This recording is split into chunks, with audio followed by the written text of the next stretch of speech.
Hey everyone, welcome to Ian and Friends Giro d'Italia edition, bonus edition. I am FloBikes senior editor Ian Dille. And I am Michael Sheehan, Ian's friend. We recently wrapped up our Giro d'Italia coverage, but we would be remiss if we left really just what is on the table out there without talking about it. There's just so much angst on the internet amongst riders and fans alike about largely it's all on Chris Froome's shoulders right now. He came into the Giro with a doping case just hanging over his head, unresolved. And, there's just a lot of talk about, what is the state of the cleanliness of cycling. Yeah, I mean, we've spent 3 weeks really enjoying the Giro d'Italia. It's been one of the most exciting Grand Tours I've personally ever witnessed. But we're not so naive to just sit here and fanboy about pro cycling for 3 weeks without, taking into the context, the history of the sport, what we're witnessing now. We don't really know. I guess I personally don't know what happened, what is going on with Chris Froome's case. Did he cheat at the Vuelta? Did he have kidney failure? It's hard to say, but it does leave a cloud over the sport, which is unfortunate. And, it's not just Froome.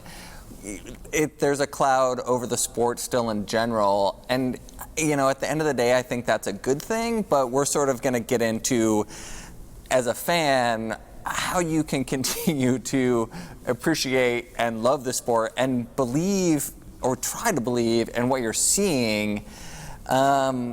When there's still indicators going on that, the sport is not beyond reproach. Yeah, and, there is just this big question mark. It is not like the days of the 90s and early 2000s where, you would see people literally just sprinting up a mountain. It seems like we are definitely on the right track, and a lot of that is because there's just been a very candid conversation happening amongst fans of the sport, journalists, what have you, riders who are fed up and don't want to have to dope. We have gone through a lot of growing pains to get to the point where we are in the sport. And yeah, we would I think as commentators now, we would be doing the sport a disservice to not just try to continue the conversation and move it in the right direction, even if it does cause a little bit of pain and pushback. Yeah, and let's start at the start. I mean, from the outset, there were a lot of questions over whether Chris Froome should have been in this race at all.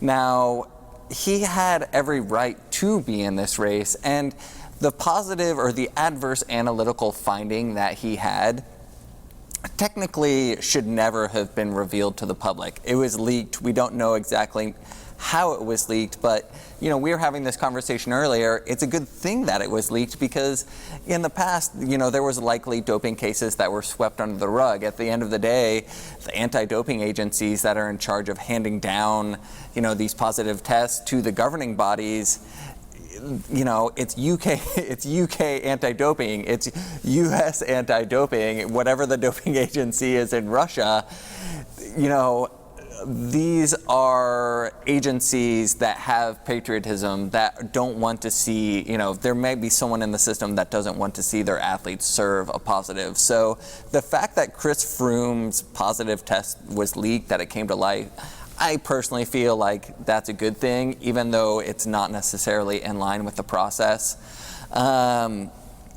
Whether or not he should be allowed to continue racing under having a positive test, that's a good thing that we're questioning that, and that's something that might change in the future. I mean, it is certainly leaving a stain on the sport. I don't think anybody likes the fact that his case isn't resolved, and he's just won, the second biggest bike race in the world. Yeah, the amount of pushback after his assault on the Finestre was, huge. Everybody, I think, kind of breathed a sigh of relief that Chris Froome didn't look like he was on top form throughout the entire race, and then he Yeah, there were just so many people comparing it to Floyd Landis's attack and improbable victory of the Tour de France. Yeah, 2006, Morzine, Floyd Landis similarly put his whole team on the front, shredded the field, went away solo, and stole back enough time to win the Tour de France. And yet we saw a video with George Bennett. I don't even know if he was old enough to remember Floyd Landis's improbable win. But yeah, after he was interviewed after the Finestra stage. Did he stay away? Did Froome stay away? Yeah. Man, you should know. I'll tell you all about it. He's in the pink jersey right now. Bullshit. 40 seconds ahead of Dumoulin currently. Did Landis? Jesus. It's very, very similar, but also very different because we talked about it on our recap show. It wasn't just brute strength. The chase group lost a lot of time on the descent, waiting for somebody, thinking that Reichenbach could help. So many question marks. That's what we're here to discuss. Well, I think that's like where the point at which the sport is in, right? Where we're like talking about, well, is he really cheating? Because he did gain the bulk of his time on the descents. He did put a minute and a half into Dumoulin on the descent. He only had 38 seconds at the top of the Finestra. He really didn't gain any time on Dumoulin on the Jaffero, the finishing summit. So I think it's interesting, and at the end of the day, I think it's a good thing that we're having these discussions about how these guys are winning these races, because I feel like 10 years ago, it was normal for someone to put 2 to 3 minutes into their competitors on Alpe d'Huez or another climb like that. Yeah, we didn't see anybody with a Superman cape this Giro. Everybody was a lot more human than a decade ago, but a big issue I think that we have is like Chris Froome just starting the Giro. That's the first big question. Should he have been allowed to do it? Legally, yes. And if Team Sky has the legal precedent to say, yes, you can start, that's what they're going to do. And I think that is probably an issue because Team Sky just has a reputation right now that they are playing in the gray areas of the sport. They have really turned a lot of people off because we're seeing these like TUE abuse scandals where technically what they're doing isn't illegal, but they're not really gaining any fans or credibility because it just seems like it's a team that's like, well, nanny boo boo, we're allowed to do this, so we're gonna do it. Well, I think after they're exposed, I think before they're exposed, they're like, oh, we're not doing it, we're totally, and we were sort of talking about this earlier, that a lot of these teams are talking about how they're stringent anti-doping teams. They believe in anti-doping and racing clean and yada, yada, yada. But hey, if you can take a massive dose of steroids 3 weeks before the Tour de France, like Bradley Wiggins did, and say that it's for allergy purposes, there's no harm in that. So, there is this ethical line, and the only way to solve that is, I feel like for the fans of the sport to maintain the pressure on these teams where a team like Sky is exposed for waiting in these gray areas. Even if it's not against the rules, they're losing fan base, they're losing sponsors. At the end of the day, they're losing money because it is an ethical and moral quandary for them. It's so much more complicated than that, though, because ultimately, I think that the organizers, the governing body, they have to be just really, really proactive and have their ear to the ground, figuring out how people are taking advantage of the current system as it is. And like the latest thing has really been the TUE doping. It's been going on for a while, but with the Fancy Bear leaks, that's when it was really, made very public. And governing bodies, they have to crack down on that because teams are unfortunately in the business of winning, and we have just been shown time and time again that as fans we cannot trust teams. There's always going to be someone trying to eke out that little bit of an advantage. This is, I think, where riders have to come into play because, like if you've looked at Wiggins in the press, he's like, I have been through hell. I just want to hide. And, I don't feel super sorry for him. you know, on one side, you don't feel too sorry, but on the other side, he's, I think, part of a team that's like, that's being part of that team. Is they're going, you can win the Tour de France if you do that. Riders have to keep in mind that this stuff usually does come out. You know, especially another really, really big thing that the anti-doping agencies have in their pocket is that they can retest these urine samples whenever they want. So as the tests get better, as they find more banned substances the riders are using, you know, technology may not be here right now. They may get away with it in the short term, but 10 years from now, if they want to crack open that urine bottle and test it again and use technology 10 years from now, you know, the riders are going to have to go through that, and riders have to make a really, really conscious decision. Is it worth it? Yeah, and I mean, I guess I take that back a little bit. I mean, I can see someone like Wiggins, a space where he's in, where he's being told, hey, this is totally by the rules. You suffer from really bad allergies. We're going to get a TUE for this to take this test. We don't know, and that's sort of that gray area. We don't know if it's purposeful cheating or it's just cheating by happenstance. I mean, I guess technically at the end of the day, it's not cheating, but it seems like maybe that's what happened with Froome and his Salbutamol case. You know, I've said that I feel a little bit of hope that there's some optimism in the fact that it's coming down to people having to use TUEs to cheat these days. I mean, if 10 years ago, we would not even be having this conversation. You know, just to talk about doping in the sport was considered hurting the sport. And now the conversation is totally shifted where it's actually the cheating that's hurting the sport, not the exposing of the cheating. Imagine that. Yeah, so, I mean, the sport has come a long way, but I think it's good that fans, that people are still expressing outrage on social media, are, you know, talking amongst themselves and having these debates is what we're seeing legitimate, because as fans, we don't want to have that stolen from us. We don't want a ride as phenomenal as we saw on the Finestre stolen from us, you know?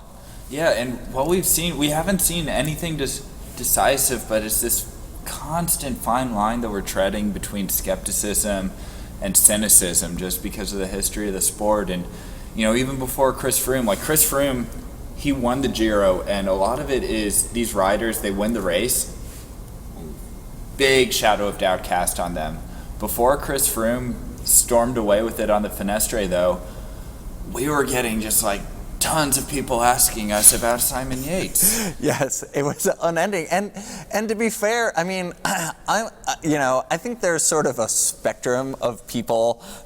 Like, you have your buddies that are like, so-and-so's cheating, so-and-so's cheating. Yeah. And then you have your buddies who are, and then you have your friends who are like, oh no, yada, yada, yada. I mean, without hard evidence, it's all just innuendo, right? There's no, we're all just splitting hairs about somebody didn't look like they were suffering enough or whatever. And Simon Yates was definitely displaying that sort of, I think the commentators themselves during the Giro called him Pantani-esque. Almost Pantani-esque. Attacking in the drops with seeming effortlessness. And then as soon as he cracked, all of that conversation dissipated. and there was no more talk about, was Simon Yates cheating or not, and it all shifted to Chris Froome. So I think, we all need to also realize that this is just our own conjecture, and I think it's good that we're putting this, pressure on the riders, on the teams, on the governing body to provide us with a clean sport. But and for us to keep pushing, journalists and people like ourselves to keep questioning and to keep digging and making sure that these guys are playing by the rules. Yeah, the sport has just been through so much over the last decade or two, and it is very clear that the people, the fans, and the next generation of racers, they want it to be a clean sport. And I think that, just in the chairs that Ian and I sit in with you all watching and listening to us, we owe it to the sport to just further the conversation and really try to keep people accountable and not just look through things with a glazed over eye like, oh, that was really amazing what he did. Like we have to keep trying to move things forward. Yeah, and just to be clear, like, we are here in Austin, Texas. We are not remiss to the specter of Lance Armstrong and, the damage that caused to the sport. Both Michael and I have, we've been, domestic pro racers ourselves. We have, friends of friends that, are friends with Lance. So, I feel like we have worked hard. Like, I've ridden with him, and he's honestly like a huge reason why I race, probably, because when I was in high school, I watched him. Right. But, then you come into the sport, and all of a sudden, like Ian and I, we both found ourselves being domestic professionals, and, I've raced with former dopers. I have raced with people who were very obviously on another planet. Yeah, no, I've been ridden off the wheel of Tom Danielson myself. What an accomplishment. Yeah. But yeah, right? But it's like a resume builder. So yeah, it's not like, I think the point is like not having that sort of naivete about it, and like, and we just can't go back to that. Yeah. We've come so far, and it's in the past, and we have to keep moving forward and keep challenging it. Yeah, for sure. And at the end of the day, too, though, as a fan, as someone who's passionate about the sport, who wants to see clean, great racing, I think sort of my final message would be like, when you're watching it, try to, balance that healthy skepticism versus cynicism, because once you fall into that cynical perspective, you're not going to be able to enjoy the beauty of the sport in the way that it should be enjoyed. It's sort of like, it's better to, love and lost than to have never have loved at all. I know that sounds pretty, maybe a little bit cheesy, but I think anybody who, spends hours and hours and hours watching a Grand Tour can relate to their passion for the sport and, wanting to believe in the performances you're seeing on the screen. I know we both do. Yep. Do you feel like we fixed anything? Doping solved. Did we? All right. Stop cheating. Yes. All right. We'll see you guys for the Tour de Suisse. Yeah, please tune in. Thanks for joining.